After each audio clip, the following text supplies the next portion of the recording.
Welcome to exam mark के इस नए प्लेटफॉर्म में आप सभी का स्वागत है। तो आज हम पढ़ने वाले हैं एक अच्छा सा कंडीशन है, सॉरी डिजीज कंडीशन नहीं बोल सकते हैं इसको, management of the challenge children. जो चैलेंज बच्चे मेंटली फिजिकली या चाइल्ड अब्यूज़ जो हो रहा है, बच्चे जो नेग्लेक्टेड हैं, उनका मैनेजमेंट कैसे होगा, ये चीज़ें पढ़ने वाले हैं आज हम।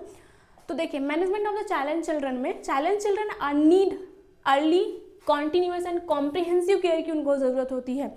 Management aims to help the children reach maximum physical mental and emotional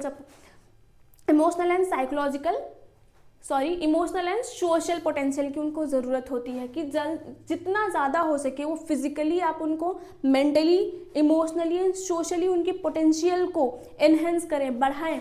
इसका जनरल प्रिंसिपल क्या है, देखिए, early identification and diagnosis, multi disciplinary team approach होनी चाहिए, इंडिविजुअलाइज्ड केयर प्लान।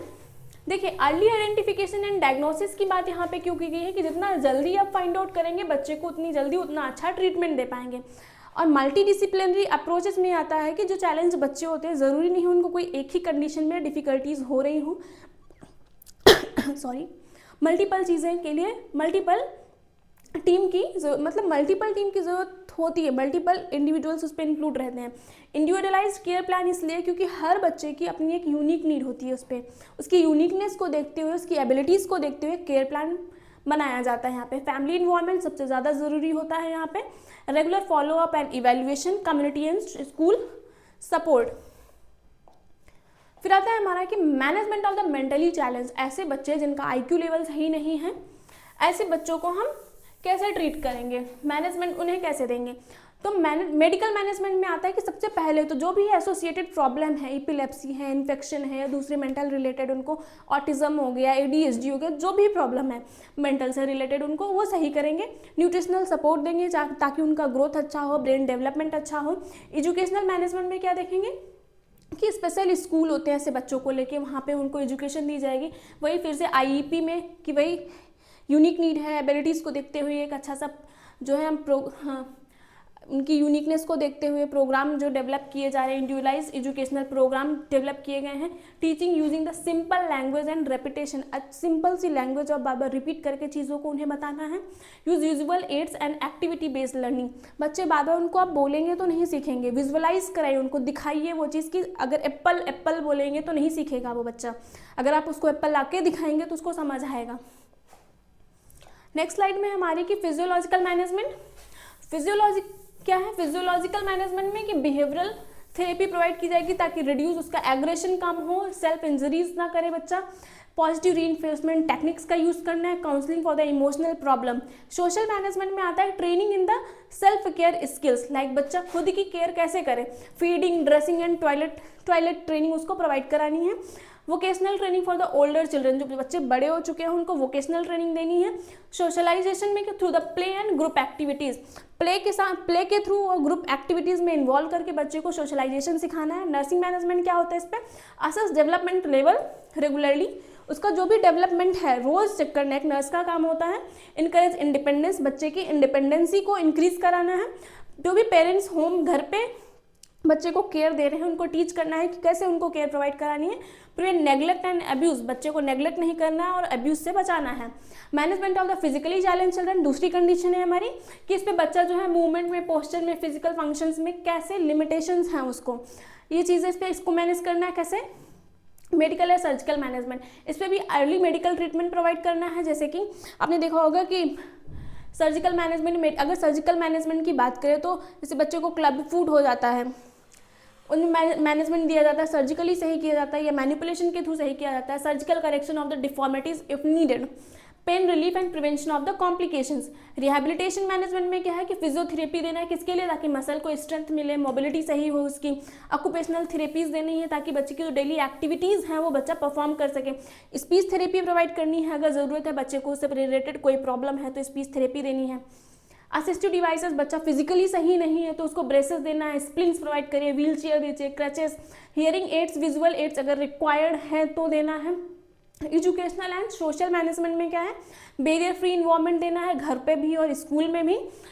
और इंक्लूसिव एजुकेशन प्रोवाइड कराना है, encourage participation in the sport and activities suited to ability, बच्चे के पास जितनी एबिलिटी है उसकी एबिलिटी के अकॉर्डिंग उसको स्पोर्ट्स में और एक्टिविटीज़ में पार्टिसिपेट कराना है। नर्सिंग मैनेजमेंट क्या होता है, इस पर assist in the exercises and mobilities, assist करना है as a nurse, prevent the pressure sore, आपको ध्यान देना है कि बच्चे को फिजिकली अगर वो एबल नहीं है ज़्यादा वॉक करने में, चलने में, खुद से उठ के जाने में, तो उसको प्रेशर शोर नहीं होना चाहिए, कंट्रक्चर्स डेवलप नहीं होने चाहिए। Teach care giver to proper positioning and transfer technique, जो भी केयर प्रोवाइड कर रहा है उसको बताना है कि पोजिशनिंग कैसे देनी है, अगर बच्चे को ट्रांसफ़र करना है तो कैसे एक जगह से दूसरी जगह कैसे लेके जाना है कि उसको हार्म ना हो। अब आता है management of the socially challenge children. तो जो सोशली चैलेंज चिल्ड्रन होते हैं इनमें क्या होता है, ये प्रॉब्लम फेस करते हैं लाइक पुअर सोशल इंट्रैक्शन, ये इंट्रैक्ट नहीं करते हैं जल्दी, आइसोलेट रहते हैं और बिहेवियरल इश्यूज होते हैं इनको, तो इनको साइकोलॉजिकल मैनेजमेंट प्रोवाइड किया जाता है। इनको इंडिविजुअल और ग्रुप काउंसलिंग होती है, 1-to-1 और या ग्रुप के साथ भी हो रहा है। बिहेवियरल मॉडिफिकेशन टेक्निक्स यूज हो रही है, stress and anger management trainings दी जाती हैं। फैमिली मैनेजमेंट में आता है कि family counselling to improve the relationship, educate the parents on positive parenting, reducing family conflicts. ये था।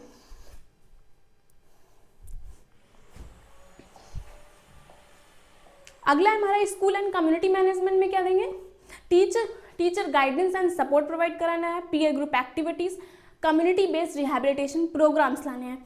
नर्सिंग रोल क्या होता है यहाँ पे, identify the social withdrawal and behavioural problem, बच्चा कैसे सोशली विड्रॉल हो रहा है, बिहेवियरल प्रॉब्लम क्या है ये फाइंड आउट करना नर्स का काम होता है। Act as link between family school and community, school के बीच, फैमिली स्कूल और कम्युनिटी और बच्चे के बीच एक लिंक क्रिएट करना है, नर्स का काम होता है। प्रमोट हेल्दी सोशल इंट्रैक्शन, एक अच्छा हेल्दी सोशल इंट्रैक्शन प्रमोट कराना भी नर्स का काम है। Management of the child abuse, अब abuse can be physical, emotional, social and neglect हो सकता है। इमीडिएट मैनेजमेंट प्रोवाइड करने के लिए इस पर इमरजेंसी मेडिकल केयर प्रोवाइड करना है, ensure safety and protection of the child, सबसे ज़रूरी चीज़ होती है। और मेंटेन कॉन्फिडेंशियलिटी, ऐसी चीज़ों में कॉन्फिडेंशियलिटी मेंटेन करना सबसे इंपॉर्टेंट काम होता है। फिजिकल साइकोलॉजिकल मैनेजमेंट क्या होता है, ट्रॉमा काउंसलिंग देना, लॉन्ग टर्म साइकोथेरेपी प्रोवाइड करना, इमोशनल सपोर्ट एंड रीअश्योरेंस देना। फिर आता है लीगल एंड सोशल मैनेजमेंट में पॉस्को एक्ट, रिपोर्ट करना है अंडर किसके, पॉस्को एक्ट के under. Involvement of the child welfare committee को इन्वॉल्व करना है, रिहैबिलिटेशन सर्विसेज प्रोवाइड करनी है। प्रिवेंटिव मेजर्स में आता है पेरेंट एजुकेशन प्रोवाइड कराना है ताकि इसको प्रिवेंट किया जा सके, स्कूल अवेयरनेस प्रोग्राम्स करने हैं, strengthening the child protection services, जो भी सर्विसेज हैं चाइल्ड के प्रोटेक्शन को लेके उनको बढ़ावा देना है। नर्सिंग रोल क्या है, आइडेंटिफाई साइन ऑफ एब्यूज, ये नर्स का काम है। एक्यूरेट डॉक्यूमेंटेशन करना है, provide emotional support and advocate for child right को लेके एडवोकेट करना है। Management of the substance abuse in children, अब इस पर क्या होता है, substance abuse include alcohol, tobacco, drug and inhalants. Medical management में अगर ज़रूरत है तो डिटॉक्सिफिकेशन कराइए। ट्रीटमेंट विड्रॉल सिम्टम्स, जो भी विड्रॉल सिम्टम्स आ रहे हैं उसका ट्रीटमेंट प्रोवाइड करिए। साइकोलॉजिकल मैनेजमेंट में इंडिविजुअल काउंसलिंग, सीबीटी दीजिए, cognitive behaviour therapy and the motivational enhancement therapy भी प्रोवाइड करनी है। फैमिली एंड सोशल मैनेजमेंट में क्या है, फैमिली थेरेपी प्रोवाइड करिए, peer support group, school based prevention programmes होने चाहिए, डी एडिक्शन सेंटर्स रिहेबिलिटेशन में आता है, and follow up relapse prevention. Nursing role होता है इस पर कि हेल्थ एजुकेशन एंड काउंसलिंग देना, monitoring treatment कॉम्प्लेंस, emotional support during the recovery, emotional support provide कराना है। फिर आता है कंक्लूजन, हमारा ये निकला कि management of the challenge children is long term holistic approach, बहुत लंबे टाइम तक चलने वाली ओवरऑल ऐसी प्रोसेस है, इन्वॉल्विंग मेडिकल केयर भी इस पे अंदर आता है, रिहेबिलिटेशन आएगा, एजुकेशन भी आता है, psychological support, family participation, community reassurance to ensure a better quality of life. Means किसी एक चीज़ को सही करने से नहीं होगा, ये सारी चीज़ें इन पे इंक्लूड होनी चाहिए, यानी हॉलिस्टिक केयर की बात की गई है। That's all. तो ये था आज का ये लेक्चर, मैनेजमेंट कैसे देना है चैलेंज चिल्ड्रंस को।